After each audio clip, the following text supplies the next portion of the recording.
Assalamualaikum warahmatullahi wabarakatuh. Bismillah walhamdulillah wassalatu wassalamu ala rasulillah wa ala alihi wa sahbihi wa man nasarahu wa wala. Ashhadu an la ilaha illallah wahdahu la sharika lah wa ashhadu anna sayyidana Muhammadan abduhu wa rasuluh. Allahumma salli ala sayyidina Muhammad wa ala alihi wa ashabihi ajma'in. Rabbi shrah li sadri wa yassir li amri wahlul 'uqdatam min lisani yafqahu qawli. Subhanaka la ilma lana illa ma 'allamtana innaka antal alimul hakim. Allahumma ja'alna minal ladhina yastami'una al-qawla fayattabi'una ahsana. Astaghfirullahal azim, innallaha ghafurur rahim, wala haula wala quwwata illa billahil aliyyil azim. Amma ba'd.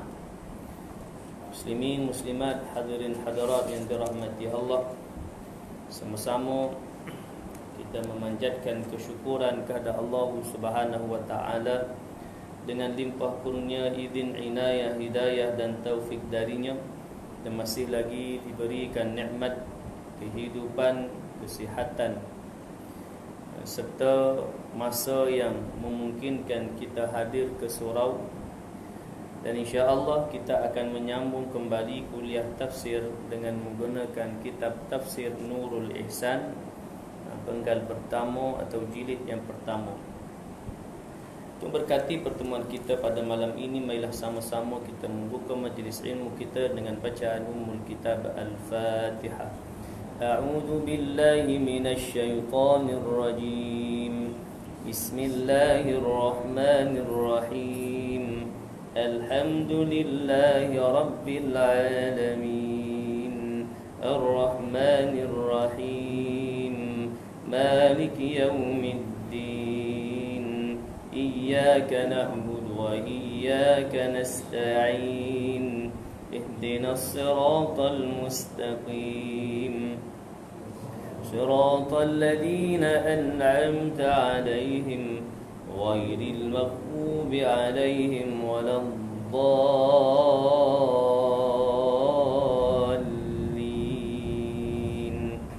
آمين. Muslimin muslimat, hadirin hadirat yang dirahmati Allah, kita menyambung kembali tafsir Nurul Ihsan, muka surat yang ke-121, ayat yang ke-72, surah Ali Imran. Dalam tafsir itu duduk di baris yang kedua, muka surat 21, baris yang kedua, didahului dengan waqalat ta'ifatum min ahli kitab. Jadi insya-Allah malam ini kita akan baca dua ayat 72 dan 73 dari surah Ali Imran ini. Jadi kita baca dulu ayat tersebut, ayat 72 dan 73. A'udzu billahi minasy syaithanir rajim.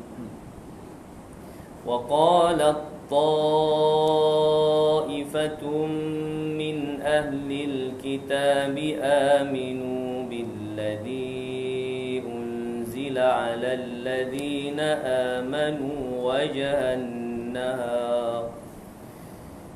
واكفروا آخره لعلهم يرجعون ولا تؤمنوا إلا لمن تبع دينكم قل إن الهدى هدى الله قل إن الهدى هدى الله أن يؤتى أحد مثل ما أوتيتم أو يحاجوكم عند ربكم قل إن الفضل بيد الله يؤتيه من يشاء والله واسع عليم. Sadaqallahul azim. Demikian ayat 72 dan 73 surah Ali Imran. Iaitulah sambungan dari ayat 71 dulu, yang menjelaskan bahawa golongan ahli kitab ni, ya ahlal kitab lima talbisuna al-haqqa bil batil wa taktumuna al-haqqa wa antum ta'lamun. Ya ahli kitab dan kalangan al-Yahuda wal Nasara mencampur adukkan yang benar dengan yang batil, menyembunyikan yang hak, wa taktumuna al-haqqa, menyembunyikan kebenaran, wa antum ta'lamun, sedangkan mereka mengetahui. Wa qalat ta'ifatun min ahli al-kitab, ayat yang kita baca malam ini. Wa qalat ta'ifatun min ahli al-kitab, dan berkata satu ta'ifah, satu puak daripada Yahudi, aminu billadhi unzila ala alladhina amanu wajhan nahari wakfuru akhirahu la'allahum yarji'un. Beriman oleh kamu dengan Quran yang diturun atas orang mukmin itu pagi hari. Aminu billadhi unzila ala alladhina amanu wajhan nahar wakfuru akhirahu la'allahum yarji'un. Dan kufur kamu akhirnya, kufur kamu kemudiannya, la'allahum yarji'un, mudah-mudahan mereka itu kembali, mereka itu kepada agama kamu. Karena kata mereka itu tiada kembali Yahudi daripada agama Muhammad kemudian daripada masuk padanya, melainkan kerana ketahui mereka itu akan batilnya kerana mereka itu ada kitab. Dan kata mereka itu Yahudi pula, wala taktumuna illa liman tabi'a dinakum. Ayat yang seterusnya, dan jangan kamu beriman melainkan mereka yang ikut agama kamu. Muslimin hadirin yang dirahmati Allah. Ayat ini menjelaskan ya, dari asbabun nuzul ayat 71 hingga 73 ni. Berkata Ibnu Abbas radhiyallahu an, Abdullah bin Saif, Adi bin Zaid dan Harith bin Auf berkata, marilah kita beriman dengan apa yang telah diturunkan Allah kepada Muhammad dan para sahabatnya pada waktu pagi, dan kita ingkar pada malam hari. Dengan demikian kita telah membuat mereka ragu-ragu atas agama mereka. Semoga mereka akan melakukan hal yang sama juga hingga mereka meninggalkan agama mereka. Maka turunlah ketiga ayat ini. Hadis riwayat Ibnu Ishaq. Baik. Maka ayat ini menjelaskan bahawa seruanlah ya kepada Allah Sayyidina Muhammad golongan al-Yahuda. Wa qala ta'ifatu min al-kitab, telah berkata satu puak dalam kalangan ahli kitab, disebutkan golongan Yahudi. Berkata aminu billazi unzila alladzina amanu wajhan nahar, kamu berimanlah dengan apa yang dibawa oleh Muhammad pada waktu pagi, pada waktu siang. Kemudian kufur pada seterusnya, pada waktu akhirnya, pada malamnya kufur. Makna sebagai nak mencontohkan kepada Allahumma salli ala sayyidina Muhammad, golongan yang masuk Islam tu, golongan yang telah Islam, bahawa mereka buat ni sebagai contohlah jalan ya, kepada orang Islam yang lain ya. Mana mereka Islam, kemudian mereka melaksanakan Islam, kemudian mereka tinggalkan Islam. Jadi supaya jalan yang mereka buat ni diikutlah, diikut oleh Allahumma salli ala Muhammad, orang yang telah memeluk Islam. Kerana apa? Kerana mereka melihat apa yang dibawa oleh mereka ni ya, sebagai apa kita nak sebutkan pada sisi mereka Islam ini agama yang ya, benarlah Allah sebut dalam ayat yang 71 itu, wa antum ta'lamun, sedangkan mereka mengetahui. Tetapi sebelum itu telah Allah jelaskan, ya ahlul kitab, ya ahlul kitab lima talbisunal haqqa bil batil, mereka menyembunyikan kebenaran. Lima talbisunal haqqa bil batil, mereka mencampur adukkan kebenaran dengan kebatilan. Wa taktumunal haqqa, dan menyembunyikan kebenaran. Jadi dengan demikian mereka berangan-angan agar orang yang telah memeluk Islam ikut mereka lah. Ikut mereka bagaimana meninggalkan agama Islam lah. Kemudian datang ayat yang ke-73 tadi ni, wala tu'minu illa liman tabi'a dinakum qul innal huda hudallah. Dan mereka berkata lagi, janganlah kamu percaya melainkan kepada orang-orang yang mengikut agama kamu. Katakanlah, wahai Muhammad, sesungguhnya petunjuk yang sebenar ialah petunjuk Allah. Wala tu'minu illa liman tabi'a dinakum qul innal huda hudallah. Jadi petunjuk yang sebenar-benarnya, petunjuk yang benar adalah datang daripada Allah. Hidayah itu milik Allah.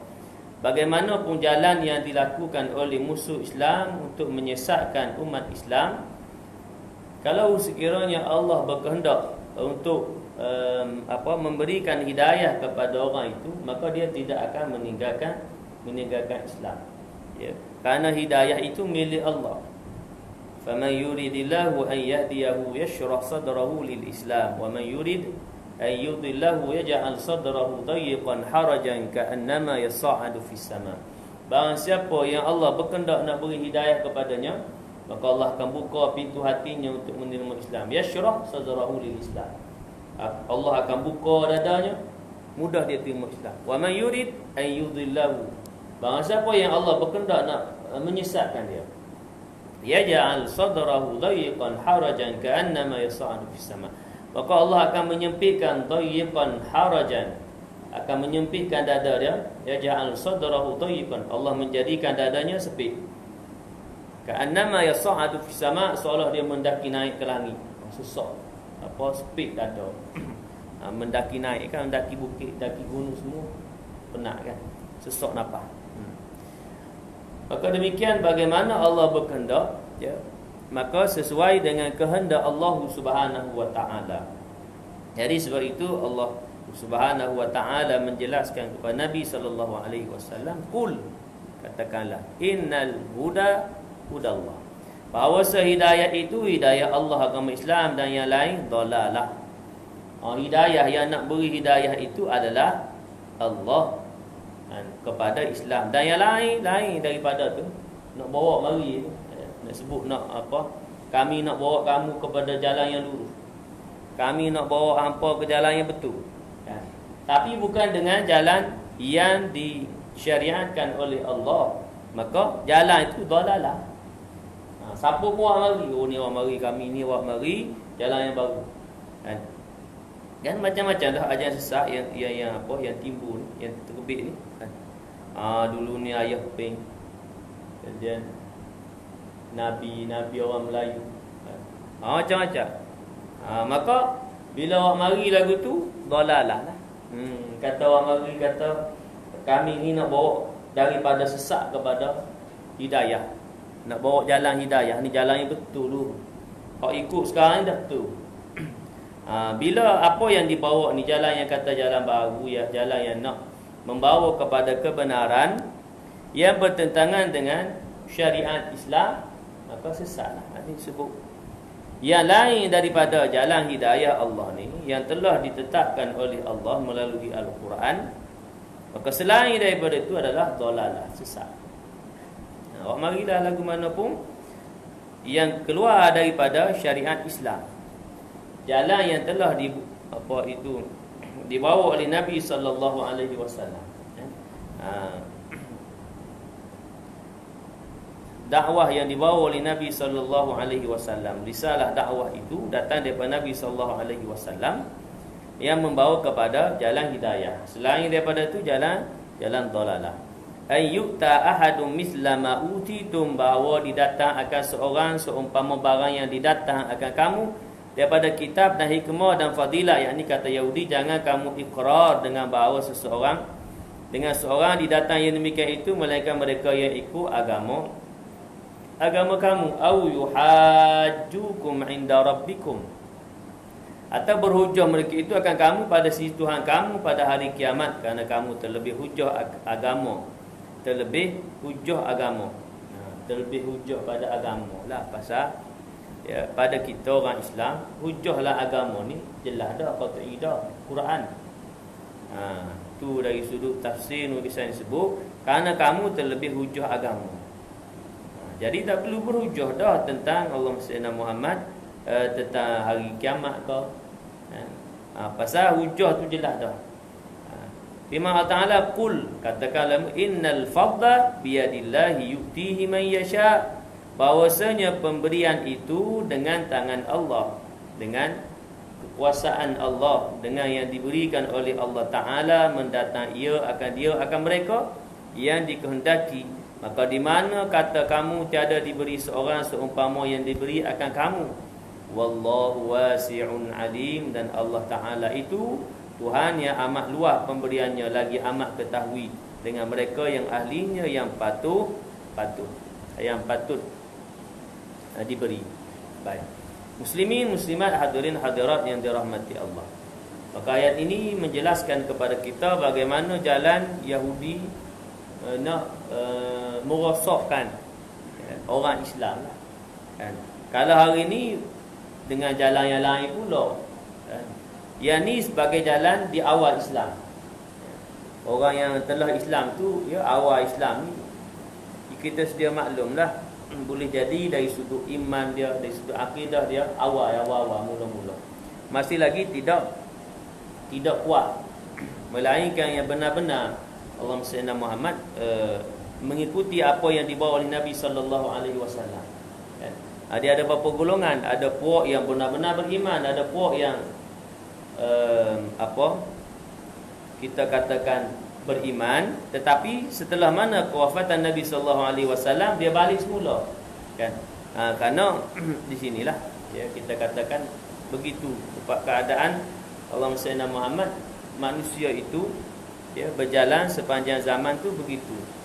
Ada yang benar-benar beriman, yang benar-benar beriman ini disebutkan sedikit saja. Yang benar-benar beriman dan bertakwa kepada Allah Subhanahu wa taala itu qalilan, sikit kan. Yang ramainya dalam kalangan yang melakukan kemungkaran dan kemaksiatan serta kesalahan ya. Sebab itu banyak ayat menjelaskan menjelaskan tentang hamba yang ya, beroleh kebaikan itu, yang melaksanakan kebaikan itu, yang taat kepada Allah itu qalilan saja ya, sedikit saja. Yang ramainya adalah dalam kalangan yang Allahumma salli ala Muhammad, yang melakukan kesalahan kepada Allah Subhanahu wa taala. Baik. Muslimin, muslimat, hadirin hadirat yang dirahmati Allah. Maka ayat ini juga menjelaskan kepada kita bagaimana cara lah, ini sebagai satu cara golongan Yahudi nak merosakkan kaum muslimin ya. Sehingga hari ini pelbagai cara jalan ya, yang mereka buat untuk merosakkan umat Islam, kerana kebencian mereka kepada Islam itu sendiri. Berbagai cara lah, sama ada secara kekerasan seperti saudara kita di Palestin, juga secara kita katakan serangan ya, secara senyap lah ya. Nak merosakkan kaum muslimin secara senyap ya. Secara tersembunyi ya. Dengan kita sebutkan ideologi lah, pelbagai ideologi, kemudian pelbagai kita sebutkan hiburan ya, yang melampaui batas, yang akhirnya merosakkan muda-mudi ya, pemuda-pemudi Islam. Baik. Maka disebutkan juga dalam ayat ini ya, au yuhajukum inda rabbikum, berhujah dengan mereka ni tentang urusan agama ya, disebutkan tidak perlulah. Kerana apa? Kerana jelas dah pada kita bahawa golongan Yahudi laknatullah disebutkan dalam ayat yang telah kita baca dulu, walan tarda ankal yahud walan nasara hatta tattabi'a millatahum. Sekali-kali tidak redha golongan al-yahud wan nasara kepada kamu, walan tarda ankal yahud wan nasara hatta tattabi'a millatahum, sehingga kamu ikut jalan yang mereka buat ni, kita ikut jalan yang nak merosakkan, jalan yang mereka betul ni, jalan merosakkan. budaya-budaya yang merosakkan umat Islam. Macam-macam jalan budaya, jalan yang merosakkan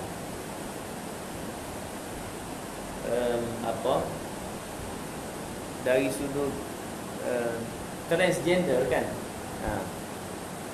Di sisi barat transgender itu dibolehkan kan? Malah hubungan perkahwinan antara sesama jantina pun dah diluluskan, dibenarkan lah. Laki menikah laki, perempuan menikah perempuan. Pelik tak? Pelik lagu mana boleh laki nak menikah dengan laki, perempuan nak menikah dengan perempuan. Binatang pun tak mahu kan. Binatang pun tak mahu, takkanlah orang mahu. Mana teruk lagi daripada binatang. Binatang ni kalau kata jantan, dia nak kepada betina. Kalau kita kurung dia dua jantan-jantan, kambing jantan dua ekor kita kurung dia, tak ada betina. Parah juga kambing kan. Tu. Pasal gitu tabiat. Tabiat yang telah dititipkan oleh Allah kepada makhluk. Ini bukan setakat manusia, malah semua binatang. Iaitulah bagaimana satu berpasangan, berpasang-pasang. Allah ciptakan ada kalau ni lelaki perempuan kan. Binatang Allah ciptakan jantan betina. Tu. Satu untuk melepaskan keinginan syahwat yang fitrah semula jadi yang Allah kurniakan kepada makhluk. Kalau binatang tak ada perlu kepada pernikahan lah. Cuma binatang itu adalah untuk meneruskan generasi dia lah. Berkembang biak, untuk berkembang biak. Demikian juga manusia. Dengan pernikahan itu adalah untuk meneruskan generasi itu. Untuk nak keturunan tu, lahirlah zuriat. Kalau lelaki menikah lelaki, nak beranak ke mana? Nak mengandung ke mana? Demikian juga wanita menikah dengan wanita, nak mengandung ke mana? Tu. Boleh jadilah pada wanita tu boleh mengandung. Pasal wanita yang mengandung. Walaupun kita kata wanita dengan wanita pun boleh mengandung. Macam mana?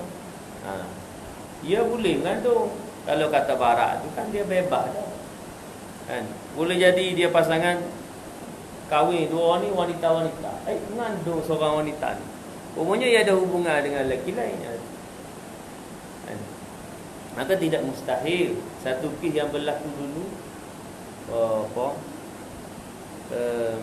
nikah ni suami isteri menikah. Kan di barat jugalah ni kata kes yang pelik-pelik. Yang mengandungnya suami. Peliklah kan. Rupanya suami ni adalah transgender, asalnya wanita trans, mana tukar jantina nak jadi lelaki. Tapi tetap dia wanita lah, ada rahimnya apa semua, itu wanita kan. Kalau lelaki lagu mana pun tak boleh mengandung. Itulah pelik. Mari kenyataan, mari seorang suami telah mengandung. Peliklah kan, mana boleh lelaki mengandung. Lelaki mana ada rahim. Rupanya mari ikut ayat dalam, dia kata adalah sebenarnya wanita. Dia ni lelaki ni, suami ni adalah wanita asal dia. Kemudian dia tukar jantina. Tukar jantina hari ni mudah ya. Pembedahan plastik hari ni mudah. Pembedahan tu, teknologi dari sudut perubatan tu baguslah kerana kecanggihan tu. Cuma bila disalahguna, bila melampaui batas ni, bila melampaui batas dan menyalahi syariat ni, ia jadi masalah. Ada juga kegunaan dia. Boleh jadi orang Sayyidina Muhammad dari sudut kecanggihan tadi ni boleh operation. Dia kalau ada masalah, bolehlah operation okey. Tapi ini cari masalah. Dia lelaki tak mau jadi nak jadi perempuan. Nak operate jadi perempuan. Ini yang menyalahi syariat. Kalau atas perubatan untuk kesihatan tak jadi masalah. Tapi ini kerana keinginan hawa nafsu. Ya. Dia lelaki tapi tak mau lelaki nak jadi perempuan. Dia perempuan tak mau perempuan nak jadi lelaki macam tadi, kisnya tadi. Mengandung, tapi pelik juga. Padahal pasal dia suami, dia menikah dengan dia suami asalnya wanita lah, tukar jadi lelaki. Suami nikah dengan perempuan, dia mengandung ke mana, takkan isi dia buat dia mengandung. Pelik. Tapi barat tak pelik dah. Pasal apa? Rupanya dia ada hubungan dengan mana lelaki. Mengandunglah dia pasal dia perempuan. Yang kita sebut tadi lah, wanita menikah dengan wanita. Boleh jadi tak wanita tu mengandung? Ya, boleh jadi. Pasal dia boleh melakukan hubungan dengan mana lelaki. Tapi kalau lelaki nikah lelaki, pelik dah mengandung. Pasal lelaki tak boleh mengandung, melainkan hak lelaki yang jadi yang menikah ni bukan asal lelaki, asal dia perempuan. Macam tadi lah suami tadi. Pasal kerana hari ni macam-macam orang buat. Selagi dia boleh buat, dia buat. Believe it or not kan, ada satu tu dia obses nak jadi macam gapo, iguana tu. Habis dia operate jadi mata ni semua buat warna hijau semua. Ni manusia. Bila tak ada iman, bila obses lah ni, obses nak jadi gapo.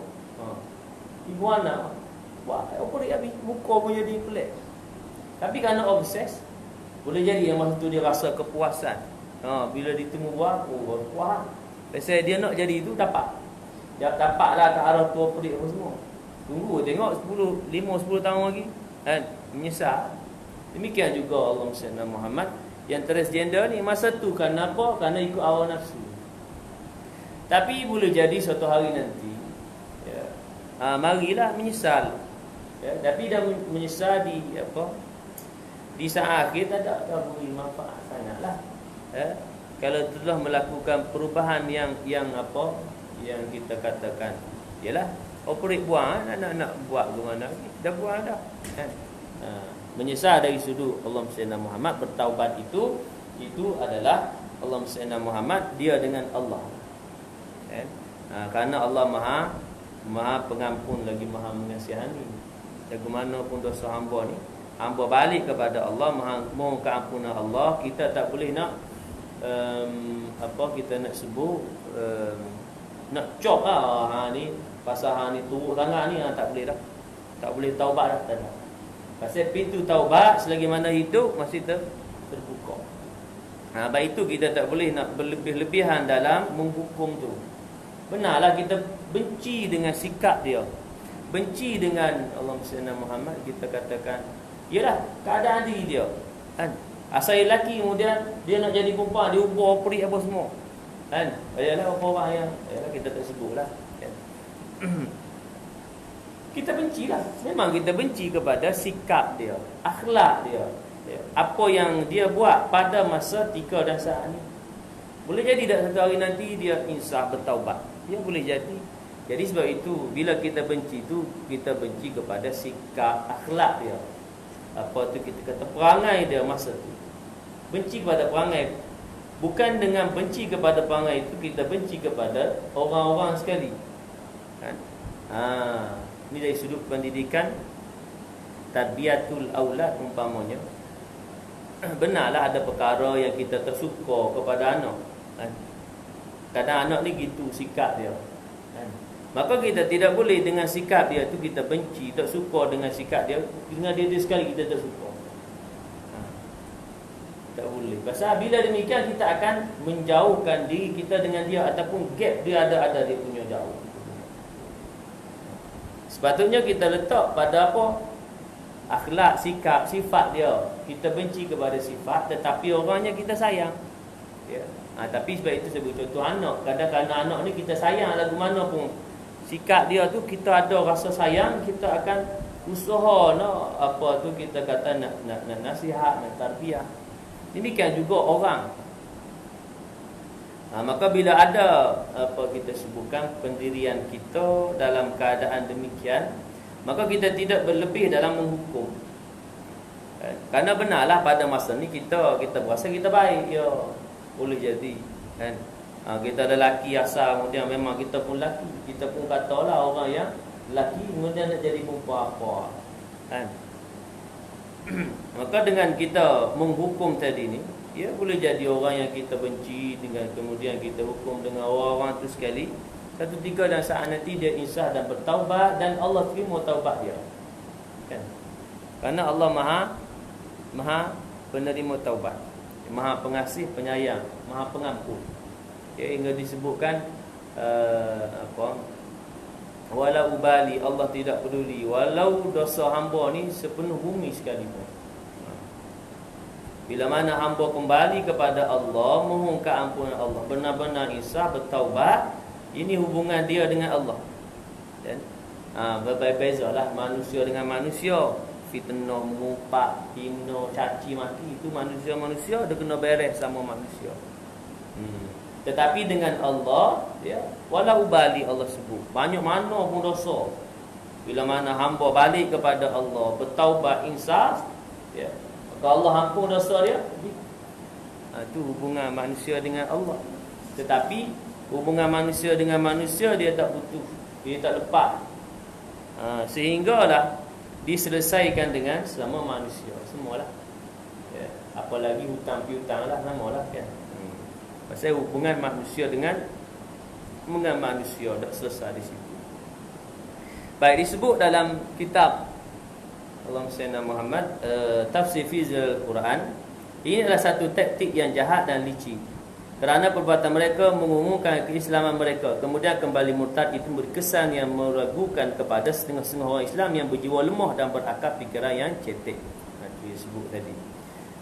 Dan belum lagi mempunyai kefahaman yang teguh terhadap hakikat dan tabiat agama mereka. Ia membuat mereka berada dalam kesangsian, terutama orang Arab yang ummi, yang selama ini menyangka bahawa Alkitab itu lebih arif dari mereka tentang perkara-perkara yang bersangkutan dengan agama-agama dan kitab-kitab suci. Oleh itu, apabila mereka melihat ahli kitab itu beriman kemudian kembali murtad, tentulah mereka fikir bahawa ahli kitab itu murtad adalah disebabkan kerana mereka dapat sesuatu yang tidak baik atau sesuatu yang kurang dalam agama ini.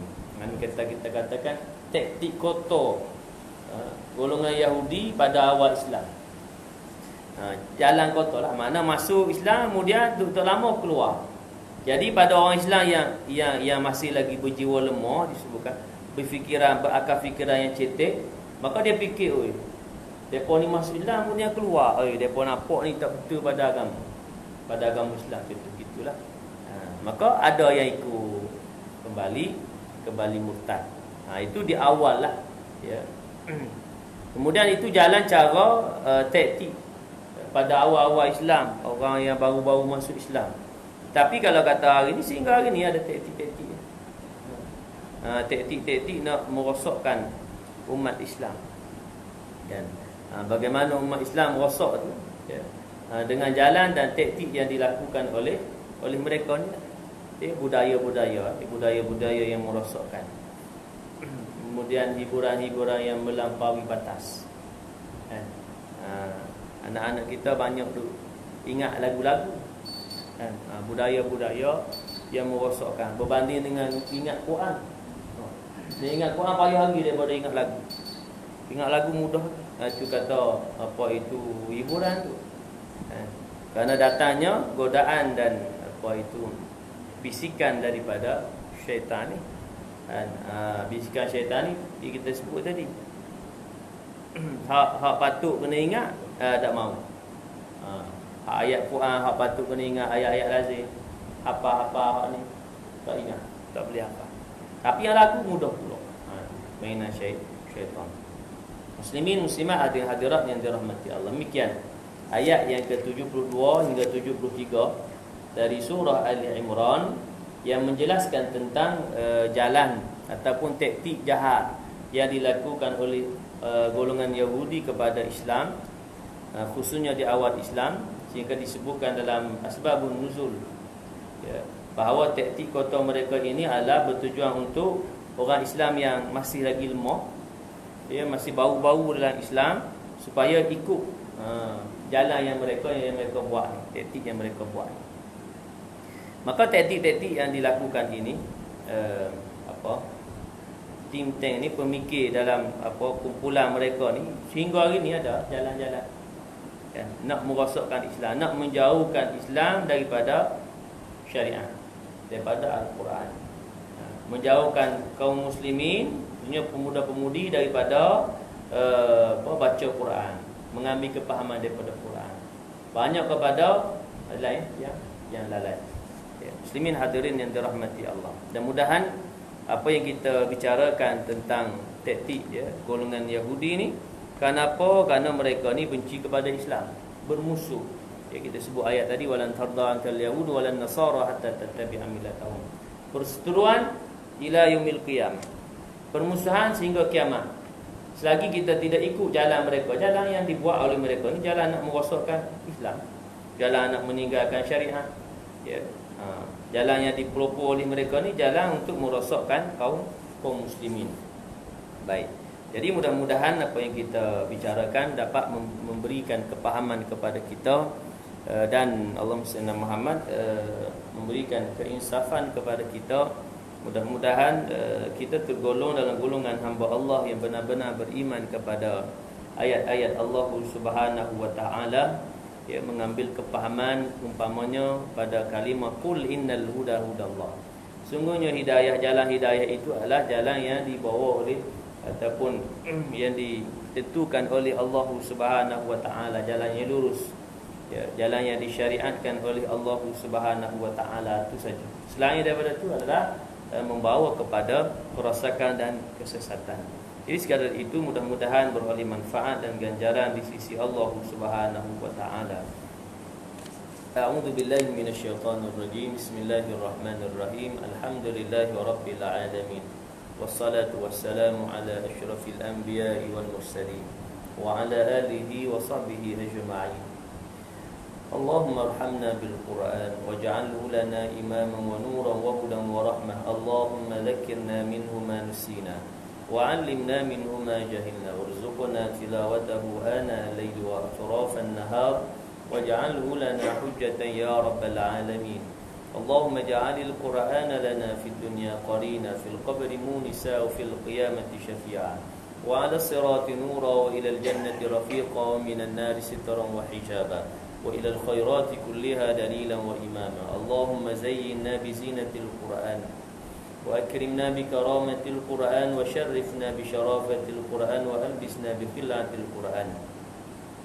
اللهم اهدنا بهداية القرآن ونجنا من النيران بكرامة القرآن وارفع درجاتنا بفضيلة القرآن وكفر عنا سيئاتنا بتلاوة القرآن يا ذا الفضل والإحسان. ربنا عليك توكلنا وإليك أنبنا وإليك المصير. ربنا آتنا في الدنيا حسنة وفي الآخرة حسنة وقنا عذاب النار. صلى الله على سيدنا محمد وعلى آله وصحبه وبارك وسلم.